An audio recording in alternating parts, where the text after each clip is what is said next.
Here's a blast from my past. Once upon a time I was a kid. And see that fender there? It says Malibu on it. I should actually peel that Malibu sticker off of there. That was part of my first car. Yep, that's a piece of my first car. You're probably wondering how in the hell it ended up down here. Oh, what's going on here? Jesus Christ, people. I'll have to call him back. He's just bugging the shit out of me today. Anyway, how did it end up down here? Well, once upon a time I was young. I was 17 years old, and my parents gave it to me. I mean, I worked on the farm, so I'd say I worked for the car. But it was a 1984 Chevy Malibu stationary wagon, and they gave it to me to drive.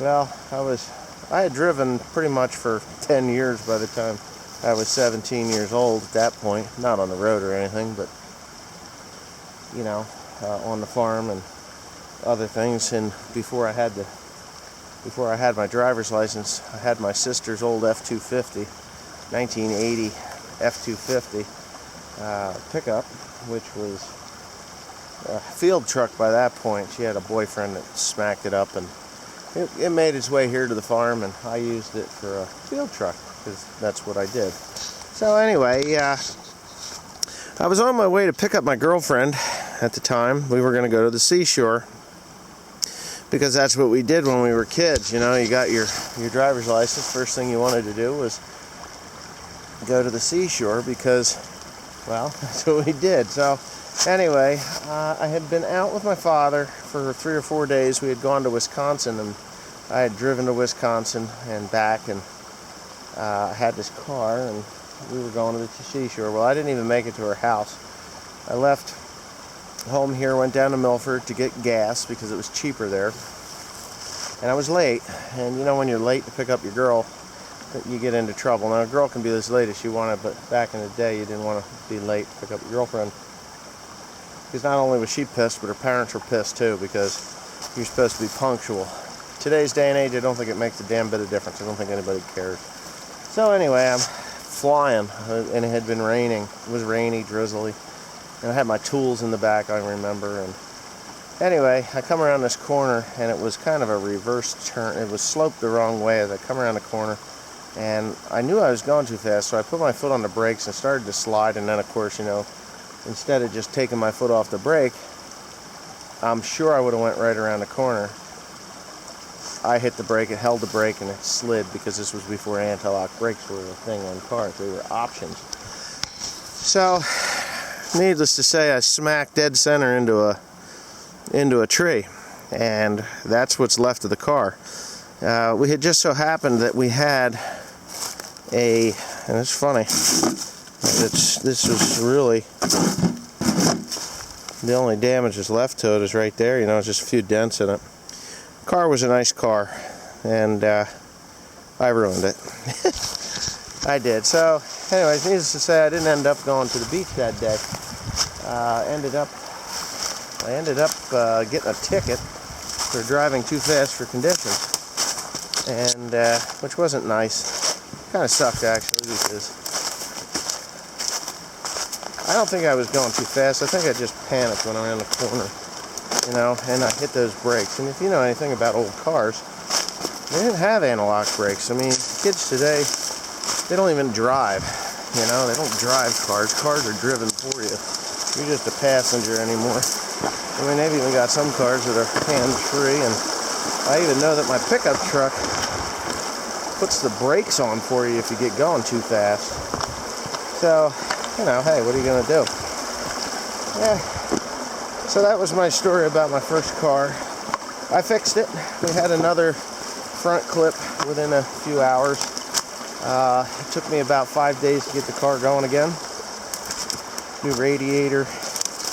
And I painted it with oil-based paint that I had bought from the hardware store. Hey, if I fall off of this, it's going to suck. I don't know how long this tree's been down. I guess this gun on my back probably ain't the smartest thing to be going over this tree limb with.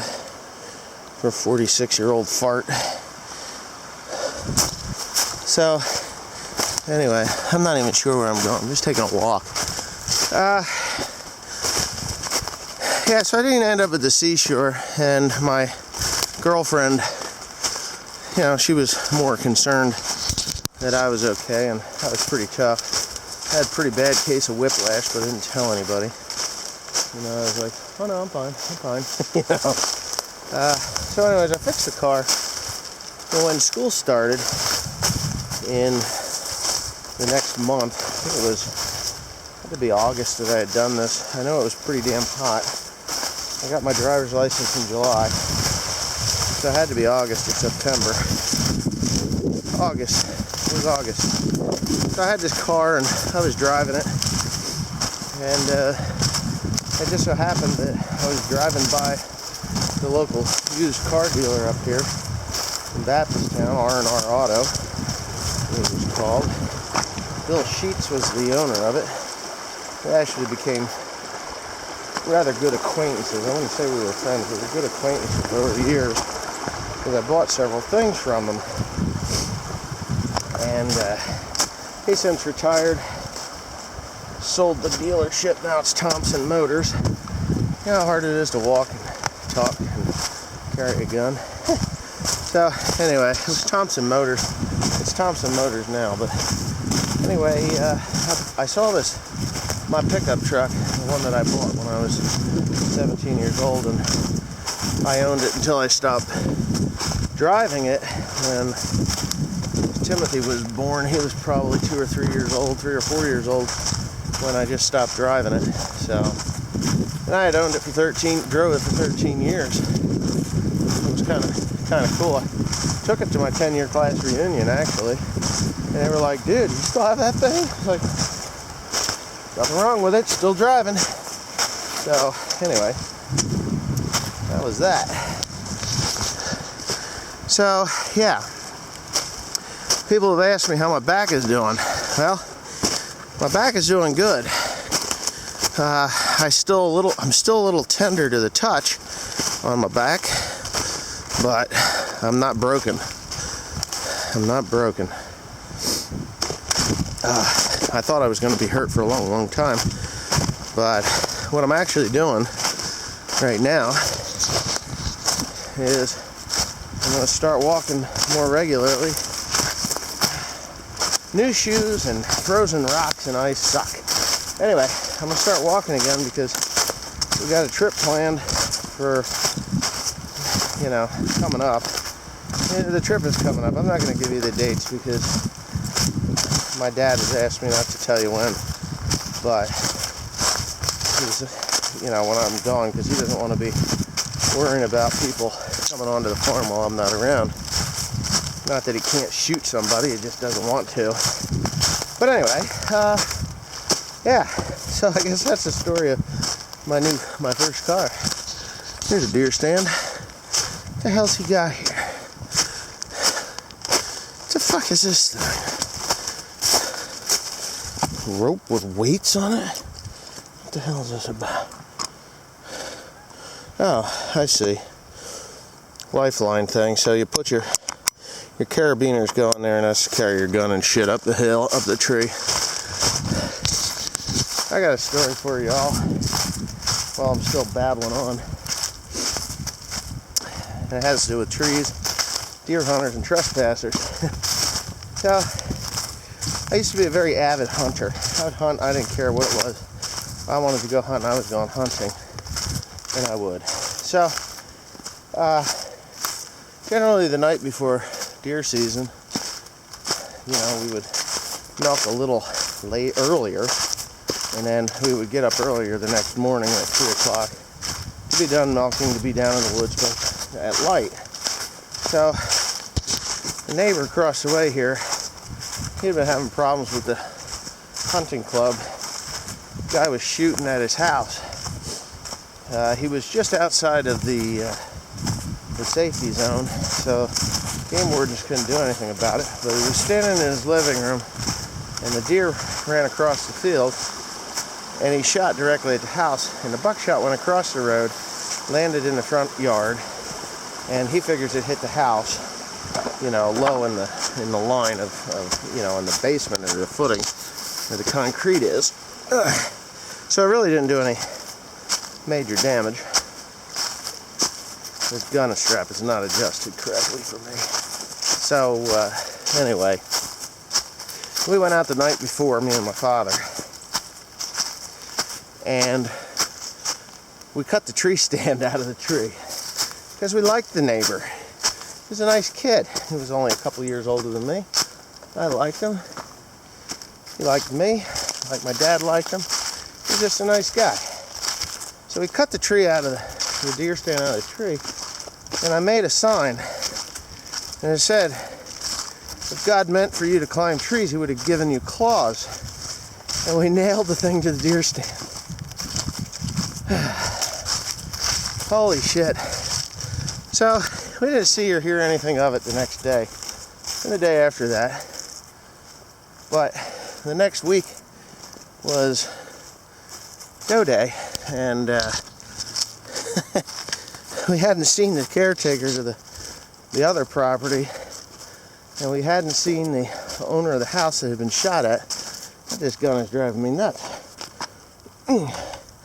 So we hadn't seen him, so we were like, well, all right. It was doe day the next week, and we had come down the road, and there was a bunch of deer in there, so we laid into them with shotguns, and we had wounded a couple of them, killed a couple others, because we were just really bad.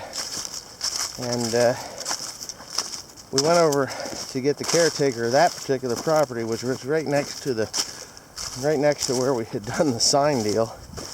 And the guy says, you ain't gonna believe this. He says, but I was down to Forge and Anvil, and this guy comes up to me, grabs me, throws me up against the truck right in front of my wife and daughter, and starts threatening me he's gonna kick my ass. And he pulls the sign out of his pickup truck and says, can you see this? You son of a bitch, I know it was you that did it. And he says there was this sign, it was written in orange. It said, if God meant you to climb trees, he gave you claws. He said, I was scared. He said, because this guy was bigger than me, he was going to kick my ass. You know how hard it was to keep it together when that guy was telling us this story about how the other dude was going to beat his ass up because somebody had left that sign in his deer stand? But we did. We held it together.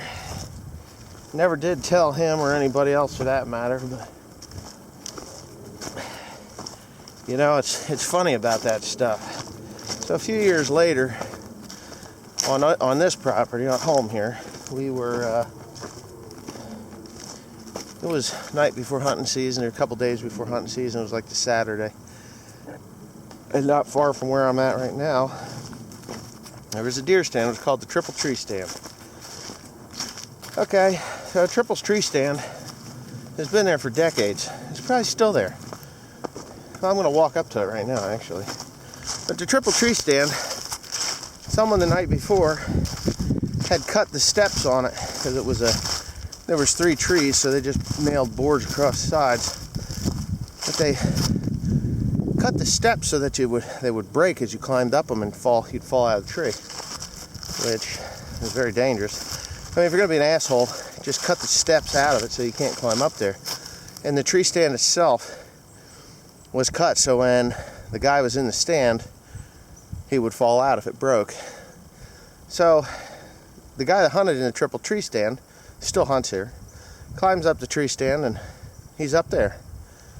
Didn't even know that it was cut. He's up there hunting, and pretty soon he hears, hey!